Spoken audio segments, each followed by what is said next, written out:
Welcome back to Football Park, guys. Today I'm joined by Henry Chung and Colin Kazim Richards. How are you guys doing? Yeah, not bad, not bad. Good, brother. Good. And today we're going to be talking about Matt Bloomfield's appointment at Luton Town. Rob Edwards was sacked last week following defeat to Queen's Park Rangers, being their 10th away defeat in a row. And the news broke yesterday at the time of filming that Matt Bloomfield would be leaving second in League One Wycombe Wanderers to take Luton in 20th. Henry, what's your initial reaction to that news when it came out? I'm quite surprised that he's left Wycombe to go to Luton. I mean, it looks like they will be going up, hopefully, through the autos. And I mean, I can see it. Like, perhaps the Luton project's got more funding with the parachute payments and that. But I'm surprised he's been at Wycombe for a long, long time. I'm surprised that he's departed, but I'm not sure about you boys.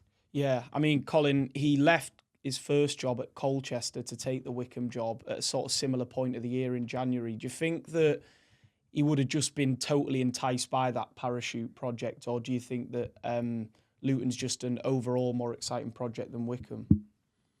No, I wouldn't say he's just enticed by the parachute project. But I think if he actually looks at the squad, Luton do have a very good squad. I think he's done his due diligence again, and he's looked at it and been, you know what, I can make a big effect. I can keep them in this league, and then the year after, I'll be able to actually push on and try and get promotion. I definitely think that's what he's looking at. For me, it's nice to see young managers again getting opportunities. I think that's great. Yeah. In 2025, it's nice to see that. It's nice to see someone who's obviously started his career again in League Two and he's already in the Championship within 2.5 years. That's very nice to see. But I definitely think what has definitely made his decision. He's looked at that squad. They got a very good side, as in, you know, individuals. And he's looked at it and thought, you know what, I can definitely keep them in this league this year. And then next year we'll have a chance of pushing on. With obviously you got the parachute that's there, but I don't think the parachute would have been his first initial observation. 100%. I mean, realistically, this season, the goal for Luton's got to be just to get safe as quickly as possible. But you mentioned there the individual players they've got. I mean, just to reel off a few names, the likes of Tahith Chong and Mark McGuinness, someone they paid £10 million for, Carlton Morris, Elijah Adebayo, even though he's had a poor season, he's got quality showing in the Premier League. I like him a lot. Do you think that, I mean, underlying numbers for Luton have actually been really disparaging compared to where they are in the league? Do you think that he could get sort of an instant reaction out of players like Adebayo, who, as you say, has missed a lot of big chances this year? I think he can. Hopefully he's going to go in there and be like, listen, what's happened before me has happened before me. Now it's a clean slate. Let's go. This is what I like. This is what I want. This is what I expect. You understand? Yeah. I think Bayo, I like him a lot. Very good player. I think he's a very good player. He's so effective in what he does, you know? And it just happens sometimes for whatever reason it might be, you know, that you go through those spots. You go through it. He's still a young man. You understand? This might be the first time in his career that he's gone through a dry spell. You understand? And I think it will make it better for him. It will become better for it. You know, if we look at the actual stats, which everybody talks about now, they're actually 7th in the league for big chances created. So that's not actually a bad stat. What that does tell you is that they need to be more clinical and they need to obviously be focused more for when those chances come, and they need to be taking those chances, right? But not so much in the possession base. They're 19th, but as you know from this manager, he likes to score a lot of goals. I think Wycombe had what is it, 2 goals on average in a game. Yeah. So those big chances created, he'll be looking at and thinking, yeah, I like that. I like that. And I think as well there's a theme really, because you mentioned there Wycombe scored a lot of goals, but possession-wise, Wycombe don't see a lot of the ball. So there's a big similarity really to the way Luton were playing under Rob Edwards and the way that Wycombe played under Bloomfield. So I think when the Luton board probably looked at that decision, they probably thought, you know, it's not a complete overhaul in the system. And as well, Henry, you look at someone like Richard Kone, who's done amazingly this year at Wycombe. Do you see similarities to the Luton forwards in Kone, you know, a big rangy striker who's quick. Yeah, definitely. I think you're right. Even when they got promoted from the Championship initially, Luton have never been a side that have played super well with possession. They are a side that play on the break, and when they're in the Premier League, it worked. They got relegated, but I think they put up a good fight, and I think that squad suits it. And like you say, with strikers like Carlton Morris, this young kid, even Zach Nelson, I think it could work really well. I also think a big factor could be Alfie Doughty coming back, Definitely. who was incredible in the Premier League. Perhaps hasn't hit the same form this season, but you know there's a player in there that perhaps the new manager can bring back out. Yeah, I mean, you mentioned Alfie Doughty there. He has struggled a little bit this season with injuries, but when he has played, he's been massive creating chances. I think he's still one of the chief creators in the whole division. They like to get a lot of crosses into the box, Luton, and Bloomfield's a manager that I think he'll encourage that. But the first thing he needs to do, in my opinion, Colin, is arrest that away form at Luton, because I think it's 10 away losses in a row they've had now, which is just unacceptable in any level of the game. Yeah, he's definitely going to have to look at that and be hard to beat playing away. It just depends if he looks at it a bit like some other coaches do. If he's got a particular way he wants to play at home and a particular way he'd rather play away to be harder to beat. But like you said, then again, like getting crosses in the box, his teams are very effective in the style of play that he likes. So not so possession based, high intensity on the break, like you said, and let's finish those chances that we're getting.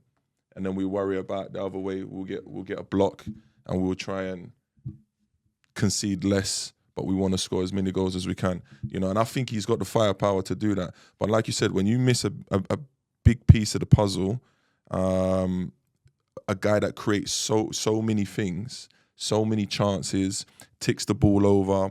Like you said, he's still one of the players that's got the most chances created in the league, and he's been injured how long?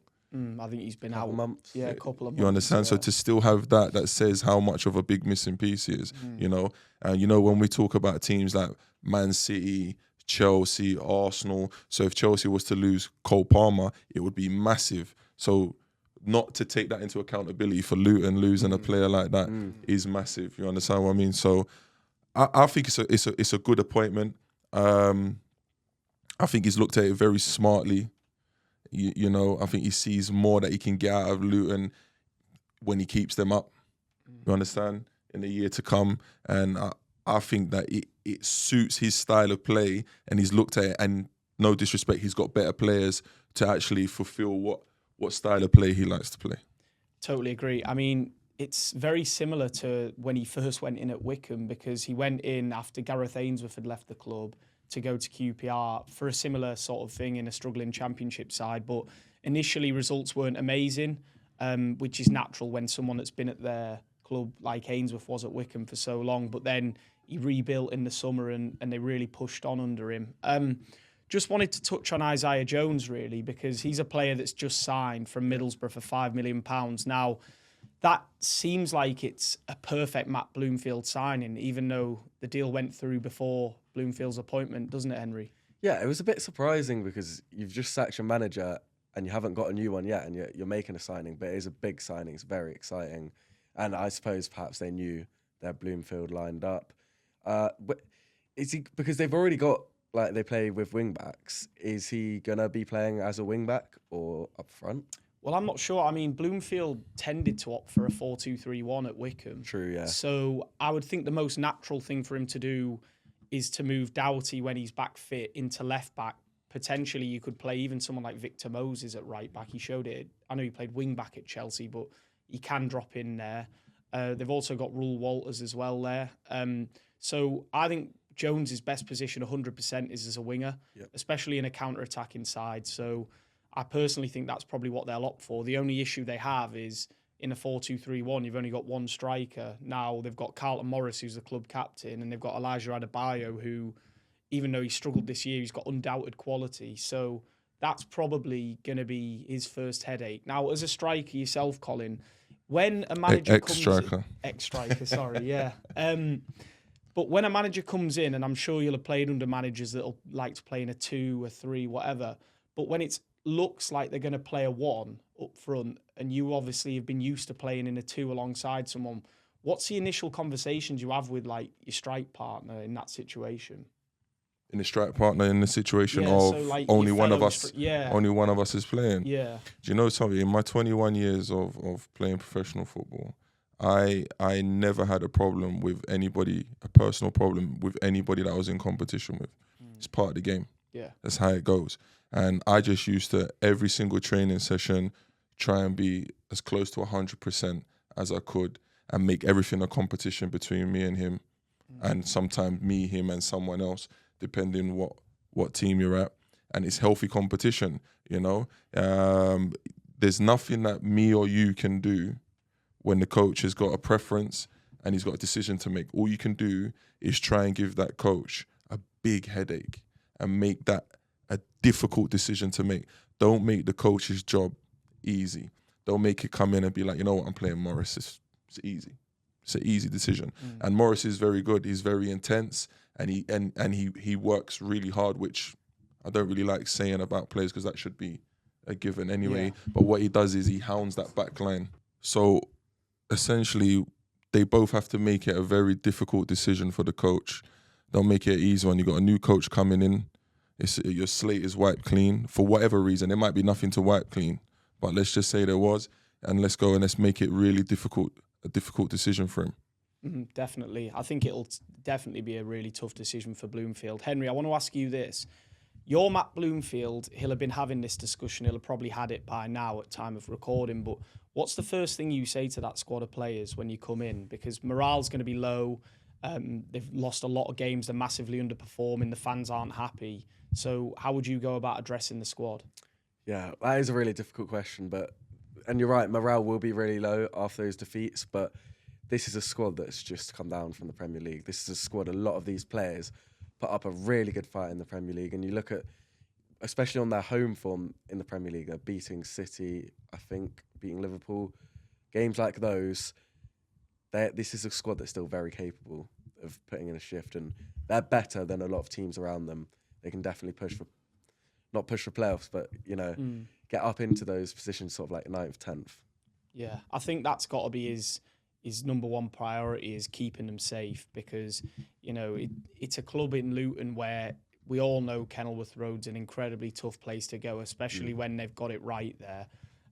We mentioned fixing the away form. That has to be the number one priority because even if they start to just pick up sort of 1 or 2 points per game, 1 point per game away from home, and then they win the home games, there'll be no chance in relegation danger. And as you mentioned before, Colin, they've got time to build something under Bloomfield in pre-season with that little bit more money. They've just spent 5 million on Jones. So I think that Bloomfield will definitely be able to create sort of a culture himself because Rob Edwards had clearly created that, but it seemed like he might have lost the dressing room there.